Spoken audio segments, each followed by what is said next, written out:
Awesome Baker. We are fresh off of watching the worst NFL game in the history of the NFL last night.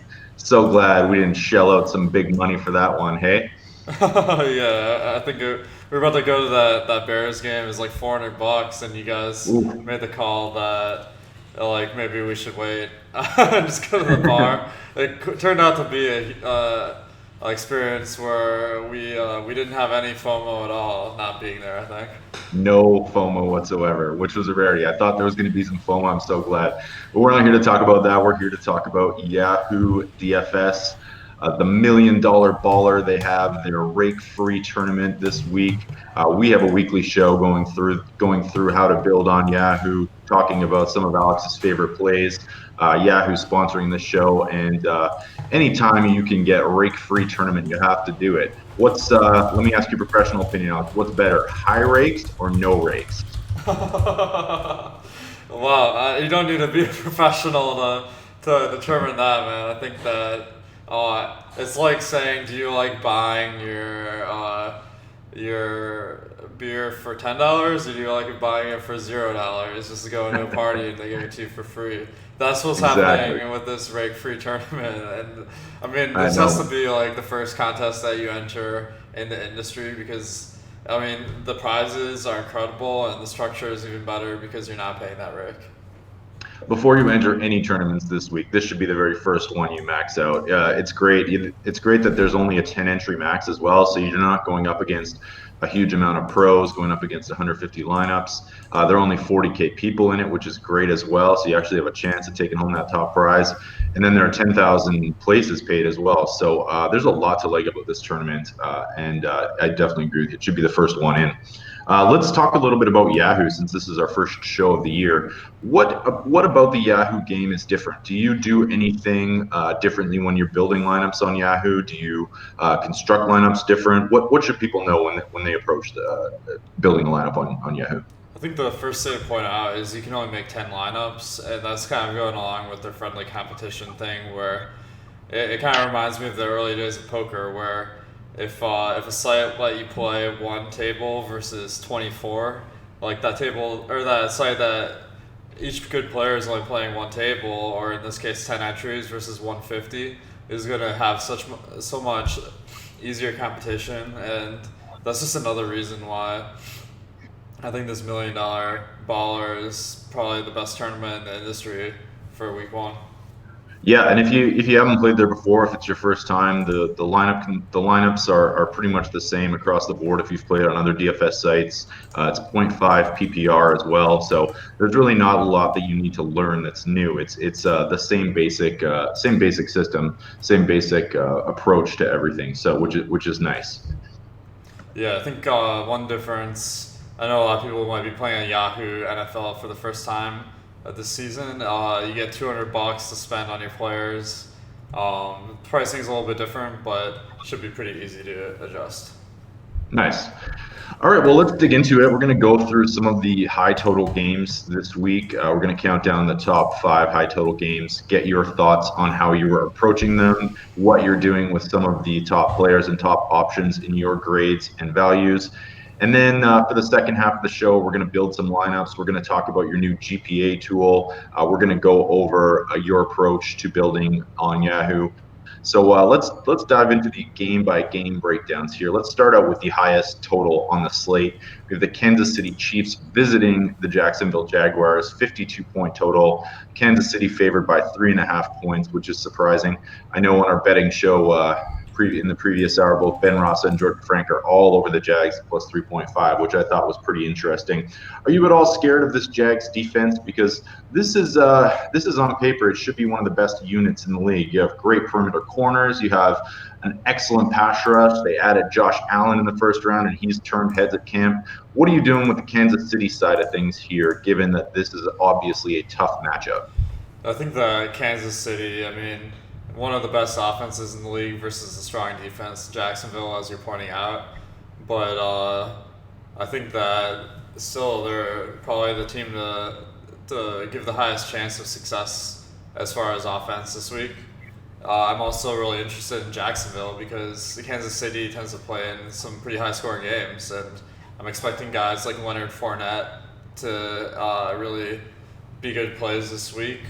So I do like a game stack here where maybe Fournette gets some touchdowns, and then Mahomes, Kelsey, Hill, they're all playing from behind, and you can really rack up a lot of points in a competitive game if that scenario happens.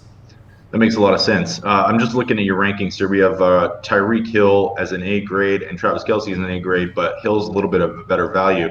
Last year, Kelce was the better option in this matchup, catching 5 balls for 100 yards. Pat Mahomes actually didn't throw a touchdown in this matchup when they met last year. It's just surprising, even though the Chiefs won by 20 points.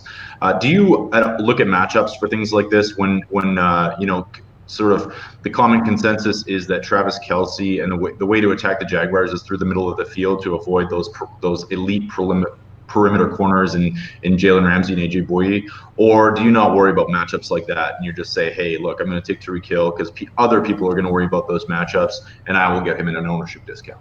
I feel like the individual matchups are a little bit overrated because whenever you see a wide out that's a star, usually they're getting double teamed.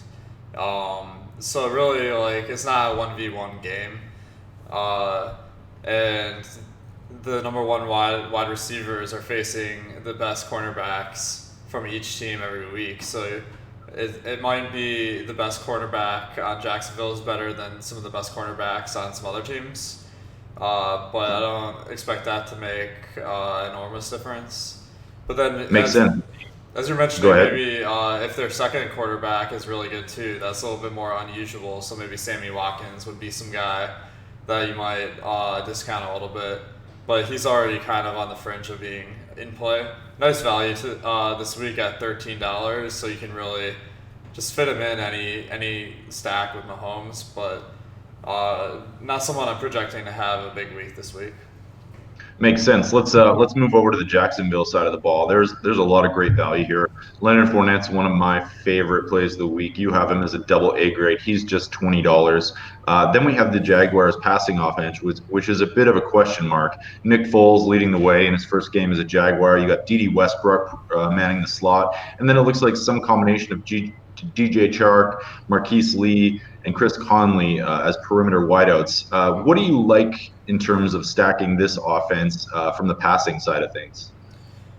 Well, I'm not huge on the Jacksonville passing game. I mean, Nick Foles has had success in the past in Philadelphia, but Jacksonville's offense really doesn't have that kind of passing threat.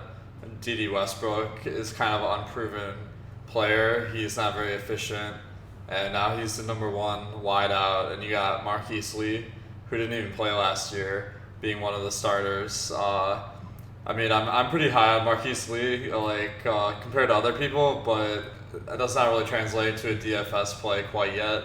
So this is a situation where I'm going to expect them to really run the ball if they have any opportunity and pass second.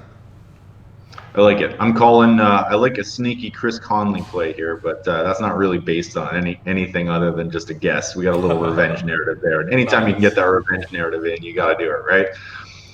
Do you worry at all about Leonard Fournette and if this game goes negative game script? I feel like a lot of people are going to fade him just because they think this line should be higher than it is, and they're expecting Kansas City to get up front, which means they're going to be trailing, which means Fournette's not going to get the ball as much. Is that something you're worried about at all? It doesn't look like it from your rankings.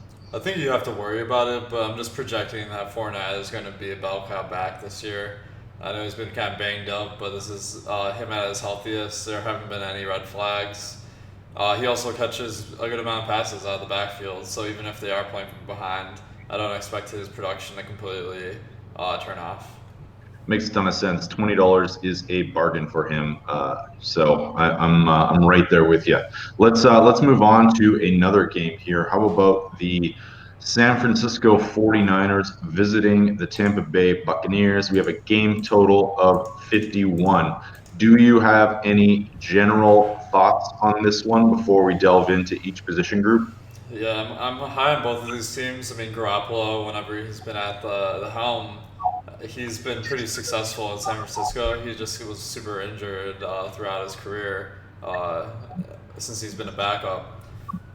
But last year we saw a matchup versus Tampa was pretty much the premier spot in the league.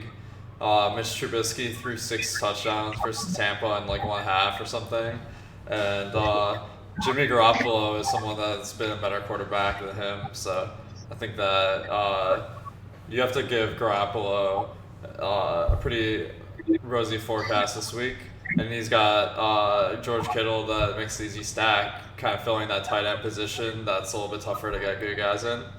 Yeah, so I like it. Yeah, it makes sense. I think that the San Francisco side of this game is going to go a little bit under-owned with everyone so high on the Tampa Bay Buccaneers this year, especially when you look at the roster, this defensive roster for the Buccaneers. They have one of the weakest secondaries in the NFL, if not the weakest. You got Carlton Davis on the outside. You got Vernon Hargraves. It'll be interesting to see. I'm really curious about Devin White, their first-round pick, 5th overall, if he's going to be covering George Kittle.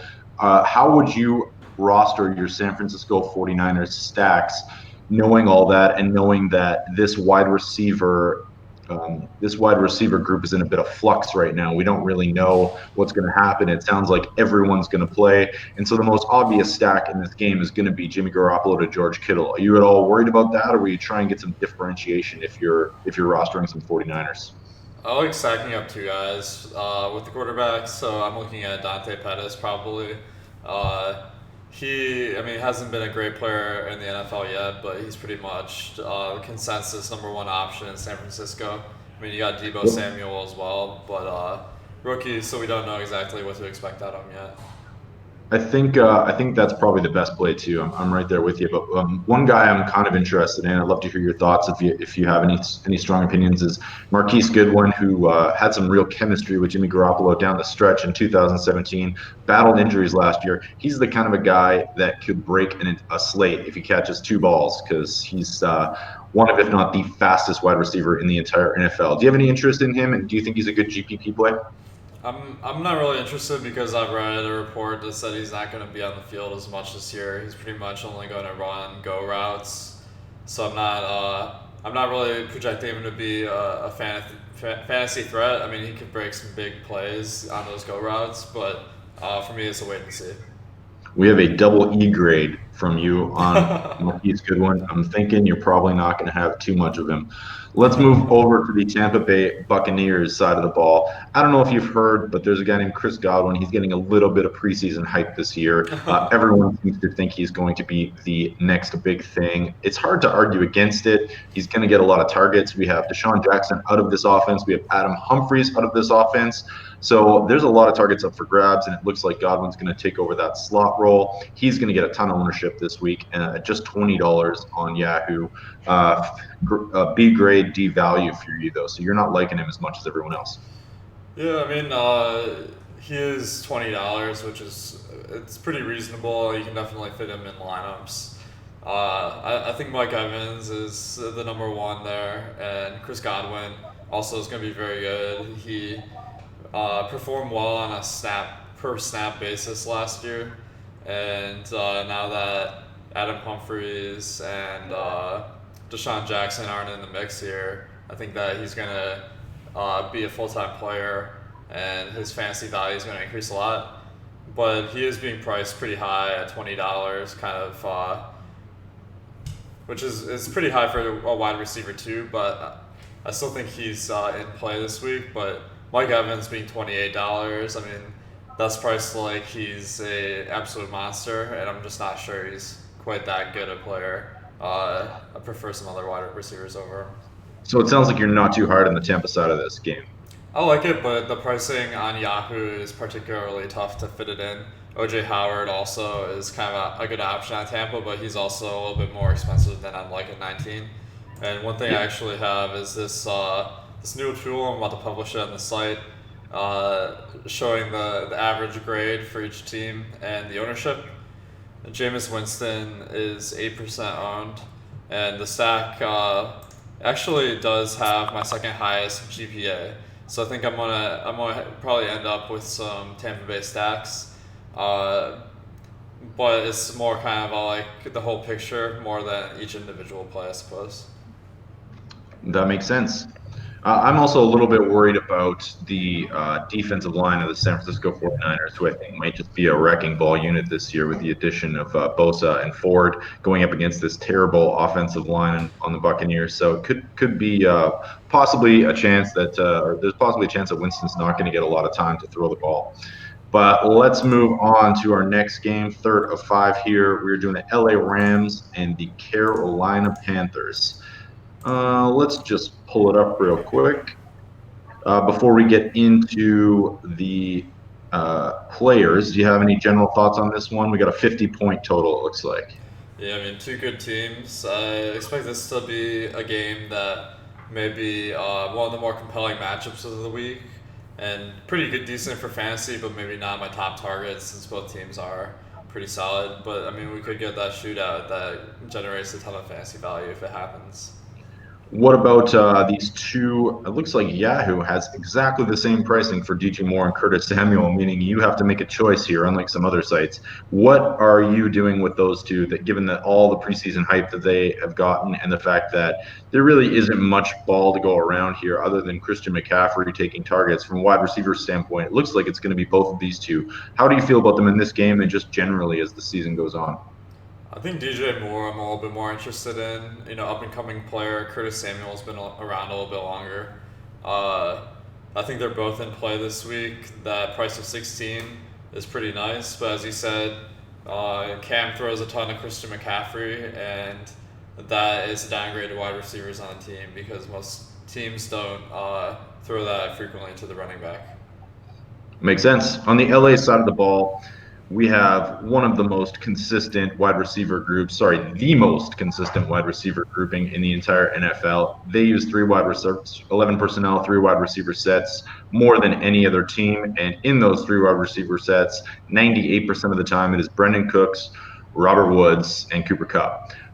How do you generally approach LA Rams stacks? Do you go for just randomly picking two of them, or do you, like, obviously it's going to be based on price a little bit, but how do you decide how your Ram stacks are going to look, given that this ball is spread out between or the ball is spread out between three wide receivers continually game in and game out? Yeah, I think that's a really nice situation where you kind of have a lot of the production of the team in three players, which is favorable. I mean, they don't really have a tight end. They throw to a lot with Everett being kind of a very fringe fantasy option, so that's nice. Gurley, I mean, he does catch a lot of passes, but his role is a little bit questionable this year, so we'll see how that plays out. So I do What? like.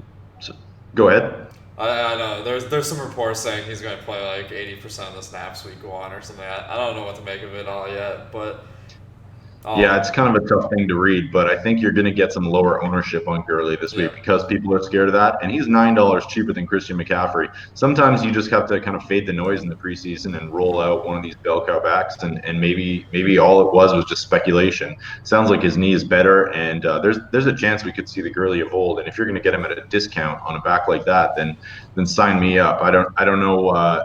You're of the slightly opposite opinion though. It looks like you're not giving him much of a grade, and you're probably projecting him or you're giving him a D value and projecting him for a little less touches this year. yeah, I'm gonna have to tweak my values because it looks like the pricing's a little bit tougher this year. So I'll have to up some of the grades. I mean, he looks like a pretty decent value compared to the other players that we've been looking at 28. I mean, that's a pretty reasonable price given his history of being number one fantasy player. And maybe this is the week they're going to run him out more because it is a tough matchup. There are certainly reasons to be concerned though. But I do like. I think the Goff stack with two of those guys can be a pretty nice combo every week. Nice. I like it. Let's move on. We got two more games left before we delve into building some lineups here. The Atlanta Falcons visiting the new look Minnesota Vikings. New look is in. They're going to run the ball. Everyone seems to know that and think that. And Dalvin Cook is going to get some huge ownership. General thoughts on this one, Alex? I'm a little skeptical because last year, I mean, there was like a few game sample of this new look offense, and I mean, it looked kind of like maybe it was game flow dependent more than an overall strategy. I know that Thielen's production kind of dropped off a cliff after his streak of consecutive 100-yard games. But in the NFL, there's a huge incentive to throw the ball. It's just a better way to score points than running the ball. So I'll be surprised if they don't throw enough to make Thielen and Diggs pretty good fantasy assets, especially in a game versus Atlanta where they have a pretty high-powered offense, so they're gonna have to keep up with that. Yeah, that's a good point. We got Dalvin Cook at $27, B for points, D for value. As well, I'm a little bit. It's really hard to get to fade him though against this Falcons team. I think the last 4 years in a row in the NFL, they've given up the most receptions and receiving yards to running backs. So it's likely that Dalvin Cook's going to be involved in the passing game. This is a scheme thing with Atlanta. It's not just that they were injured on the defensive side of the ball. I think he's a pretty safe play in cash games at $27. As far as a GPP, though, if he's going to get a lot of ownership in this $1 million baller, you might want to think about fading and pivoting off to someone like a Fournette who's similar, who's cheaper, and has just as much upside, I think. Yeah, I mean, when you're comparing Leonard Fournette to Dalvin Cook, I mean, there's no question in my mind that Fournette is a stronger fantasy player. Um, Dalvin Cook is someone that's super cheap on some other sites. It looks like on Yahoo he's more in line with kind of what I'm expecting. So I think that he's like a decent fantasy play. But if you're just going off the other shows where people are hyping him up a lot because he's a good play on other sites, it might not be quite as true on Yahoo this week. What are you doing with $29 Julio Jones this week? $29 sounds like a pretty reasonable price for him. I mean, not the best matchup in the world, but this is a guy that averages 100 yards a game. So that means with how much variance in the wide receiver production there is, I mean, half the games he's going to have more than 100 yards, and you got to love that for fantasy.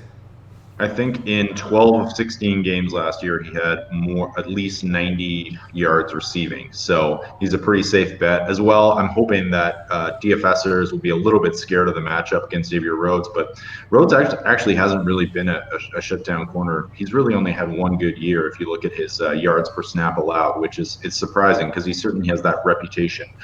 So I think this is a sneaky spot for Julio Jones, but I think we're also starting to see a little bit of buzz as the week goes on, and I don't think he's going to fly under anyone's radar. But you're right, that's a pretty reasonable price considering Stephon Diggs is just $4 less on Yahoo. Yeah, that's crazy. Yeah, I mean, Julio, those top wide receivers, even if they are pretty expensive, I'm willing to take some flyers just because they have slate breaking potential. I mean, like, Julio, like, a couple times a season will just get like 40 fantasy points. If you don't have him, you're not going to win. You're done. Yeah. There was one time a few years back where he was going up against I think a lot of DFSers remember this. He was going up against the Carolina Panthers, and everyone didn't play him because he was going up against Josh Norman, and he ended up being like 1% owned, and he just went ham. That's awesome. So, yeah, matchup proof, right? All right, let's move on to our final game of the day here. We're going to talk about the Arizona Cardinals and the Detroit Lions. I'm really interested in this game. Your home team, your Detroit Lions, are you optimistic about them this season, Alex? Cautiously optimistic. I mean, they've been terrible for fantasy the past few years, ever since Jim Caldwell and now Matt Patricia. Just kind of like going for game control more than fantasy production. So I think that they haven't really had a lot of blow-up games. I don't think Matthew Stafford's won anyone a lot of money. But if there was a team to do it against, it'd be Arizona.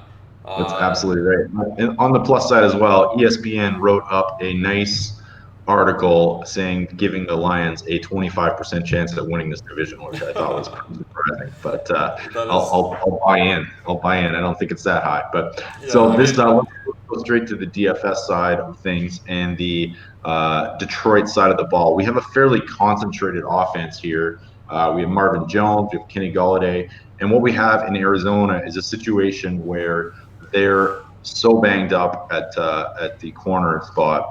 Patrick Peterson's out for 6 games. Robert Alford is injured with a leg. He has a leg injury. So now we're looking at starting Byron Murphy, who's a second-round pick, and Tremaine Brock, journeyman, who was signed from Denver, middling corner. And then the rest of these cornerbacks are like UDFAs. So this is a really banged-up secondary, kind of an extreme case here. Do you adjust your projections at all for something like that when you have a situation where this Arizona or this Detroit team is really getting a plus matchup against what should be a very shaky Arizona secondary?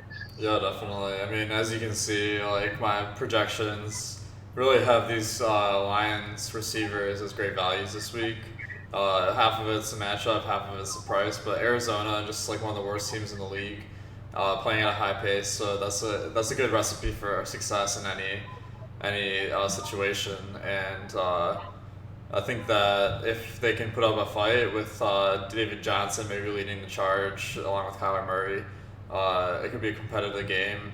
And I love the prices. I mean, Kenny Galladay at 15, now the clear leader in targets. Now that Golden Tate is gone, that's just like way too low price. Marvin Jones is only 14. I expect him to play most of the snaps. And then Danny Amendola is kind of replacing Tate in this year's offense. He's only $10. They really don't have any sort of receivers beyond those three, so I expect them to be on the field most of the game.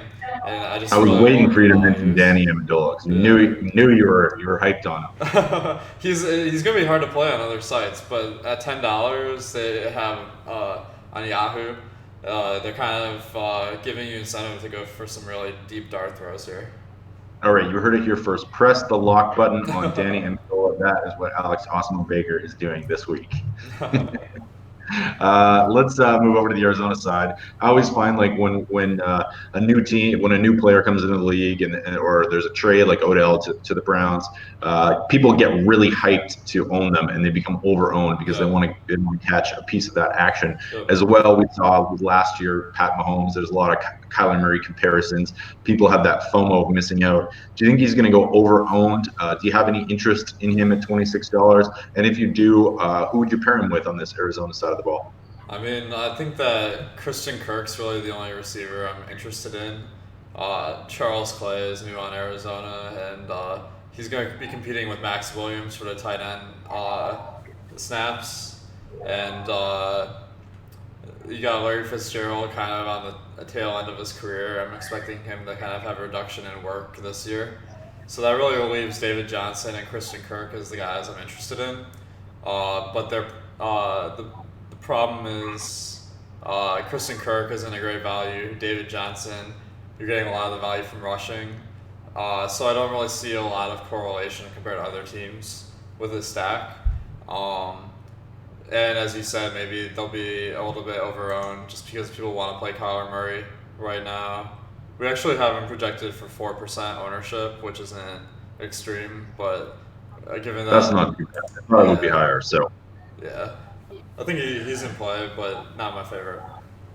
David Johnson at $23. And will you be game stacking this at all Yeah, on I the think hopes that maybe Keeper's offense and that pace just lead to a higher total than we think? David Johnson at 23 stands out like a ton as a great play this week. I'm even lower on him than some other people, like drafting him in top of the first round or top five. I'm not like quite that high. I want to see what they can do as far as actually having a successful offense this year. But 23 is just way too low for a guy who catches passes and runs the ball the majority of the time. Awesome. All right. Well, that wraps up our game by game breakdown of the 5 highest total games of the week. Let's just talk a little bit about all the exciting stuff we've got going on over at awesomemode.com this year.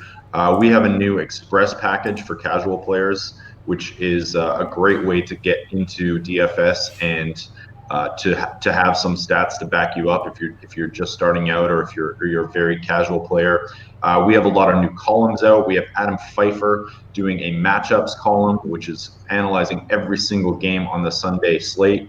We have an injuries column highlighting how you want to pivot off of certain injuries if they happen and what the plays are if those injuries come to fruition on Sunday morning. What kind of data and are we offering that's new this year, Alex? Uh, We're upping our game a lot. I mean, there's a ton of great free articles. Adam Pfeiffer matchups column. We got Chris Bags doing breakdowns on every position. We got the daily strategy shows with NFL. I'm excited about doing a show today with Travis Petty Theft, one of the top 10 players in the world. As far as premium content, there's a lot of cool stuff. One of the features is this one I'm displaying here, which is kind of filtering every team based on how well they're grading out in my rankings and comparing that to the ownership. That'll help you identify some low-owned sleepers that could really win you tournaments. Also, if you sign up for the whole package, this is the express version.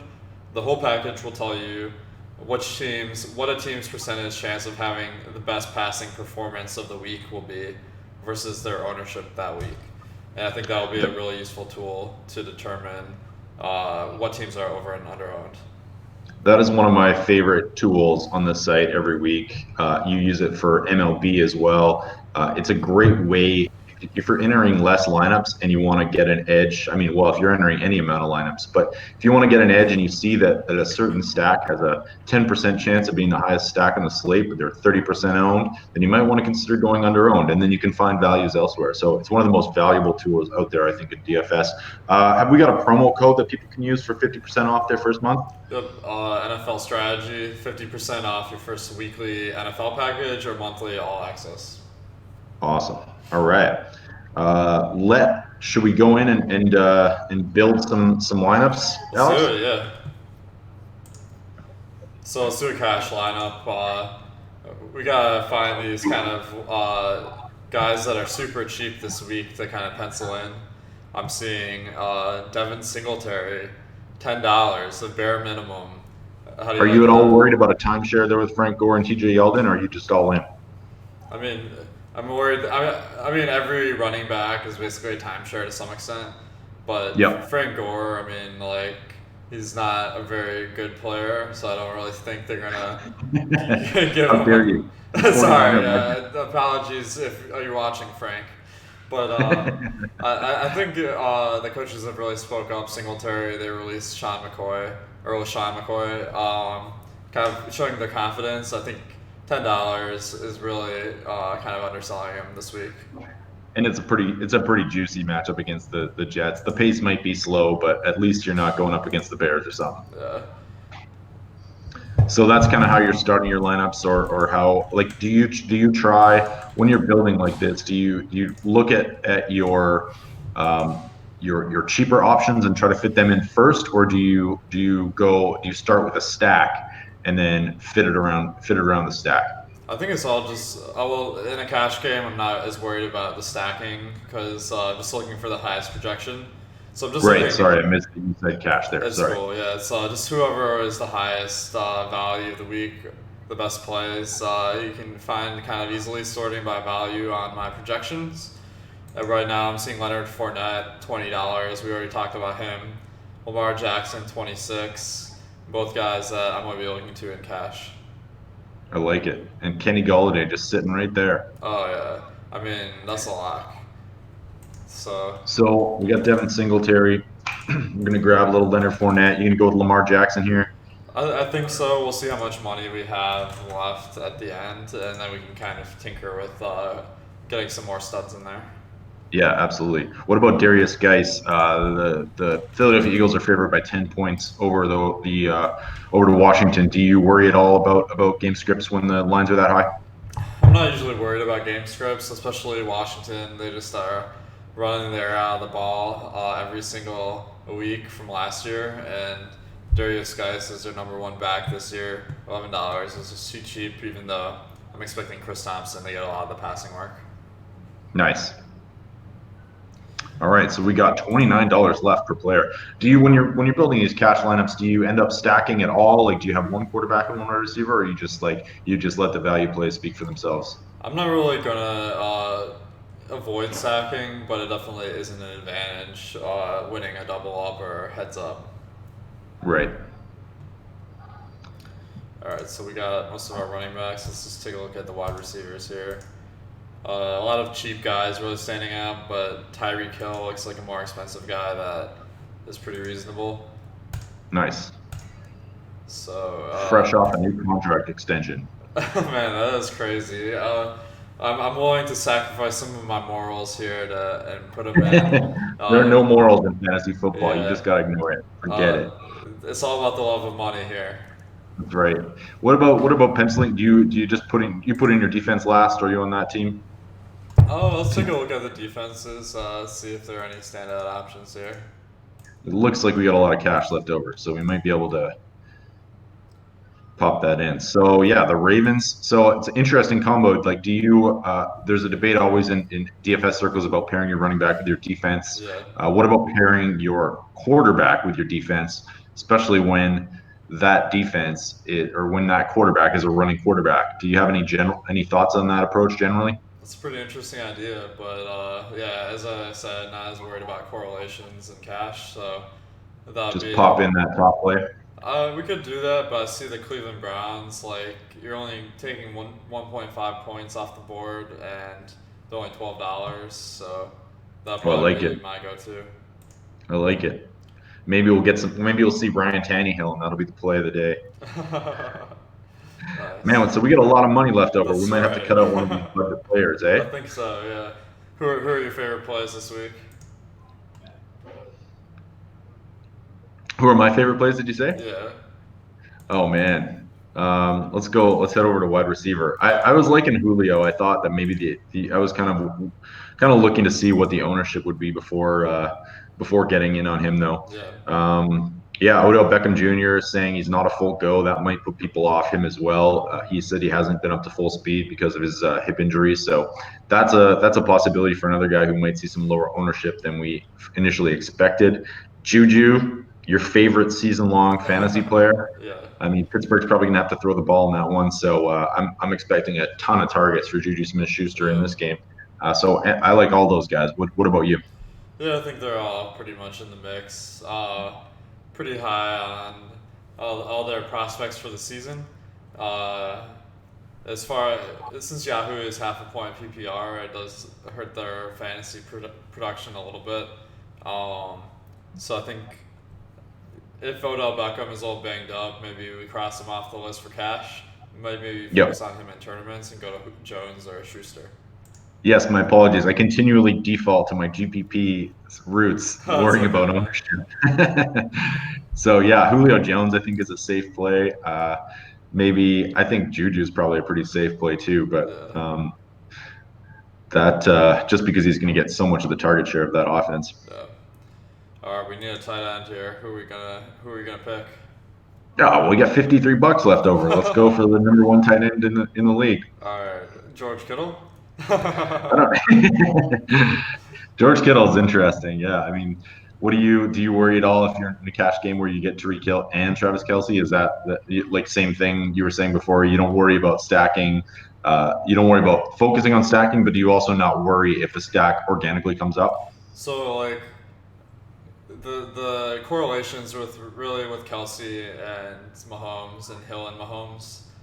Hill and Kelsey probably don't have that much correlation between the two, and in fact, Yeah, maybe like the fact that they're one of the two is being targeted means the other is not. That kind of evens out the amount of targets you're going to get for that week a little bit. that's a good point. It's kind of like you're kind of hedging your bets, right? Yep. Because one of them is probably going to go off in this game, right? Right. Exactly. Makes total sense. So now you got $26 left over. Are we going to pop out Devin Singletary or Darius Geis and put in one of these top backs, or I what do you think lean? so. Yeah. Which guy are you feeling most confident with? Oof. I think I'm less confident in Devin Singletary. All right. Cool. Let me I'm a put. little bit worried about a timeshare there, but we have $23 left over for each of those positions. You could probably we could probably fit in two pretty good players as well, but might as well grab a bell cow. Yep. Oh, we're a dollar off. Do you want to put Singletary back in and throw McCaffrey in there? All right. Let's do it. All right. Damn, We that's a got. pretty good looking lineup right there. I like it a lot. I mean, dude, we Right? got like four of the very top fantasy players in the league in this lineup. Hill, I think this Jones, lineup's going to win the $1 million baller too. Let's enter it in there. I really like this quarterback running back correlation here. Oh wait, no, sorry, my bad. Yeah, I think Lamar Jackson. If you're going to enter a lineup in the baller, maybe you don't want to stack him because he can't pass the ball very much. So I don't hate it. Yeah, it makes sense. I think like Lamar Jackson's one of those quarterbacks where you don't necessarily need to stack him up. Maybe you grab a Mark Andrews and hope for a touchdown pass, but Yeah. the Josh Allen, Lamar Jacksons, maybe even Kyler Murray we'll see this year. They're the few quarterbacks where you don't necessarily have to stack them, and especially in cash games, even more so, right? For sure, yeah. There is a disadvantage to not stacking, which is that you need to be luckier with the rest of your picks. Right. But So like so from a general strategy standpoint, do you avoid those quarterbacks when like do you avoid rush first quarterbacks when you're entering GPPs, or do you just stack them anyways and hope that they get a passing touchdown or two? What's your approach to run first quarterbacks in when it comes to stacking? yeah, I don't like him as much because you can't get as much correlation with the rest of your lineup. I mean, you Yep. could put in Marquise Brown or something, maybe like he gets 100 yards or something, but that's such a long shot. Willie Snead. Uh, Awesome. All right. I like the looks of this lineup. I'm going to enter it in cash. Don't you know and play me if you know nice. it. Should we fire up a $1 million baller lineup and take home top prize? Let's do it. Yeah. Let's look at this list here, and we can pick out our stack. All right. So this is something Okay. I'm So going to be to posting explain, maybe you can just for. explain this tool a little bit to me as well. So the three Yeah. stack GPA, that is going to be your quarterback and your two receivers. One of those receivers might be a tight end. I can see there with George Kittle up Right. there. So that's your GPA for how you view that stack in terms of its total fantasy point totals, right? Yeah. Exactly. So the GPA is calculated by just averaging the points and value grades for each of the three players. I think there is an advantage to stacking three as opposed to two, especially in today's league where passing is so much more common than running. You can really get some outlier performances every week. Um, so if say this Kansas City team has a 2.67, that's like let's see, it's been a while since I've been in school. That's like a B minus average or something, or is That's it? not is that not a good? Like, is that an outlier for a week? Is that a little bit lower than we'd normally see in a week? I think I have to just tweak the rankings a little bit before the start of the week Yep. to just for the new scoring because it's based on And last year. And so then the second column here we have quarterback ownership. That's how much just the quarterback's going to be owned? Yeah, exactly. I figured that's the most representative way to judge how much the stack is going to be owned. Not everyone Yep. is stacking, but that gives you an idea. Like if Matthew Stafford's 4% owned, that means the stack cannot be more than 4% owned. So do you think it's a two-person stack will be that owned, or do you think like people will more likely pair up like a Matt Stafford with a Galladay and just leave it at that and not have the two receiver stacks? I think the most common lineups are just pairing them with one guy, but there is Yep. an advantage, in my opinion, to picking two, maybe running it back with the other team. So And then when you're running back your stacks, what like let's say you were to go with Stafford, Galladay, Jones, you would you run it back with like say a pass catching back like David Johnson? Would you run it back with just one wide receiver like a Christian Kirk? What do you ever run those stacks back with running backs, or is it always a wide receiver or tight end on the other end? I don't really differentiate between running back, wide receiver, tight end when I'm running it back. In this case, I like David Johnson because I mean he's clearly the best offensive weapon for the Cardinals. So you get a higher projection with your lineup when you run it back with him versus a guy like Christian Kirk, who a little bit more of a dart throw. Right, that makes total sense. What's this other column here beside the quarterback ownership? Two Yeah, stack? sorry, like it's getting cut off here a little bit, but Oh, that's okay. that's the GPA for stacking just one guy with your quarterback. Gotcha. And then I'm guessing that number's a little bit lower Uh, well, no, generally. it's sorry. Let me reload this so it Oh yeah, shows we up just here. gotta we gotta get that text wrap right. There we Yeah. go. for some reason when I sorted it like messed up the column. So those GPAs are higher with wide receiver correlated. Yeah, generally the second wide receiver is going to hurt your overall team because Yep. as an individual player, they're not as productive in fantasy. So essentially, what you're doing is you're favoring when you're stacking two receivers, you're favoring correlation over upside, but that correlation is still more valuable because it's so hard to hit on random wide receivers. Correct? Exactly. Yeah. Gotcha. So looking at this table right here, what's your first takeaway and how would you build a GPP lineup for a contest like the $1 Million Baller? So I'm just looking for spots where I think the ownership might be um, a little bit lower compared to the grades than it should be. So Yeah.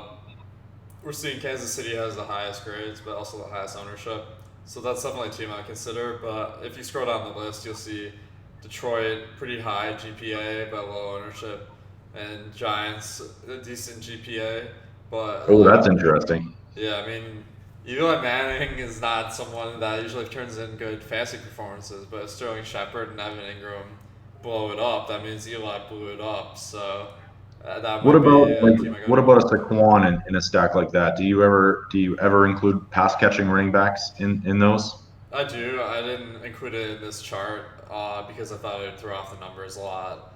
But Right. I think the problem is when you have a pass catching running back, like about 2/3 of the salary is going towards running, and 1/3 is going towards receiving, and like I have PPR.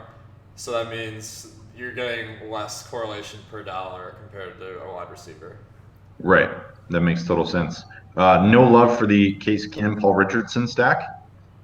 But yeah, I mean, like, actually, well, I've heard everyone's on Scary Terry this week, so maybe my bad for not putting him in. That probably would have boosted the GPA a Terry lot. McLaurin. Yeah. I mean, this, like that kind of stack, I gotta say, the Eagles secondary is not great, right? Like maybe that's the stack, maybe that's the Barack Osweiler stack that wins someone some big money this week, Oh right? man, yeah, that's right. Didn't he win someone $1 million last year? I think you did. That's I think you crazy. did. At like 0.1% ownership. He wasn't even like the starter until an hour and a half before the No, game, right? That it was was such a sharp move to put him in there. Kudos yeah. to whoever won that money. Actually, Kudos. on Yahoo, like the quarterbacks are priced up a lot more than other sites. So getting Yeah, a guy like Brock Osweiler might be more even of a play on Yahoo than some other ones. yeah, makes total sense. All right, All who right, should we so go are with we here? going Detroit here? I like Detroit. How do you feel about them? Oh man, like that's one of the stacks I wrote up and from the slot this week was Detroit. I Sweet. was hoping that they wouldn't get too much buzz. So all over Detroit. I think Wait, they're hold going to on. benefit from an uptick in pace. They're cheap. They have a concentrated offense. Stafford's back without an injured neck or whatever he was dealing with last year, broken neck. So sign me up. I'm all in. Wait, hold on, man. If you don't want them to get too much buzz, why are we picking this Oh, stack? I mean, All right, should we put in Galladay and then so then there's Jones, Amendola, let's do some Starvin Marvin, T.J. Hawkinson. T.J. Hawkinson. Who do you want to get in as our second wide Oh, out? oh, we gotta go Marvin Jones, no? Or All do you right. want your boy Danny Amendola? I like Marvin Jones more. I mean, he gets the deep passes, so uh, It's Amendola is nice, but I think like there's questionable upside there. Let's just say. yeah, he's not a high touchdown guy. Yep. All right. So what are we dealing with? $24 left over. All right, let's run it back. So who do you want to get from Arizona? Well, I'm willing to trust your takeaway there. Let's go with David Johnson. All right, all He's right. also pretty cheap. I mean, Yeah. if you get him at $23 and he returns to his pre-injury form there in this uptick air raid offense, he might actually be a someone you want to get on early in the season because I think this pricing is based a little bit off of his performance last year in that awful Steve Wilkes McCoy offense. So Yeah. I mean, he averaged like less than 4 yards per carry in that offense. So Yeah, that was they're pretty. just like running him up the A gap 60% of the time. So Yeah. I mean, anytime you can run David Johnson in between the tackles, you got to do it, right?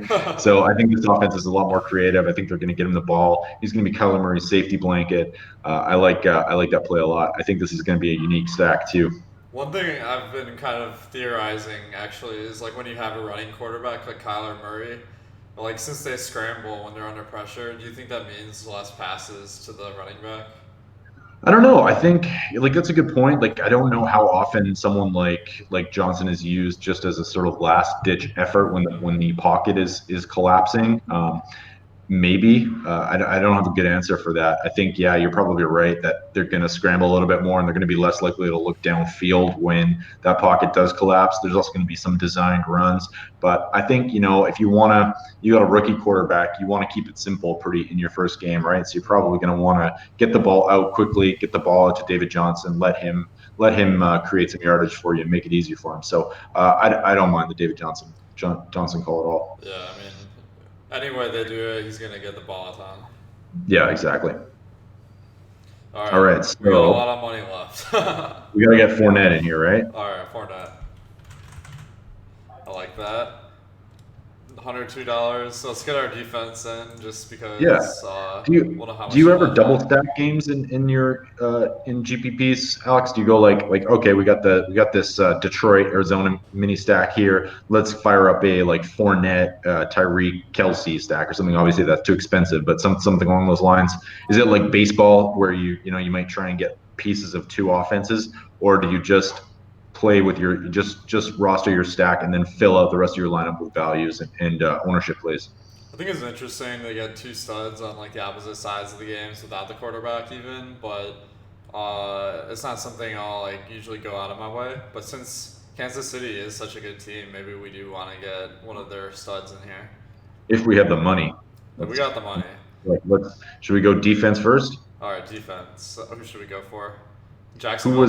depending on your projections? What's that? Jacksonville. Get the running back D. I I'm just like it. kidding. You were All right, saying you projections. got yeah. Let's go to the old projections here. All right, we got a lot of money, so should we go for one of the more expensive ones?